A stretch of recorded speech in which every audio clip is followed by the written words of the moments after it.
షోడశోపచారాలంటే దేవుడికి 16 రకాల సేవలు చేయడం. అవేంటంటే మొదటిది ఆవాహనం, దేవుణ్ణి మనస్సులోకి ఆహ్వానించడం. రెండవది ఆసనం, దేవుడు కూర్చోవడానికి పీఠం వేయడం. మూడవది పాద్యం, దేవుడికి కాలు కడుక్కోవడానికి నీళ్ళివ్వడం. నాలుగవది అర్ఘ్యం, చేతులు కడుక్కోవడానికి నీళ్ళివ్వడం. ఐదవది ఆచమనం అంటే పానీయ జలం సమర్పించడం. ఆరవది అభిషేకం, దేవునికి స్నానం చేయించడం. ఏడవది వస్త్రం, దేవునికి కట్టుకోవడానికి మంచి వస్త్రం సమర్పించడం.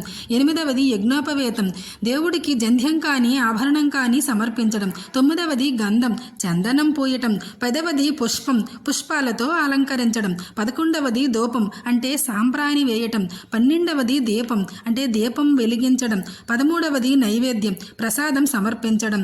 14వది తాంబూలం, తాంబూలం సమర్పించడం. 15వది నీరాజనం అంటే మంగళహారతి ఇవ్వడం. 16వది ప్రణామం అంటే దేవుడికి మనస్ఫూర్తిగా నమస్కరించడం.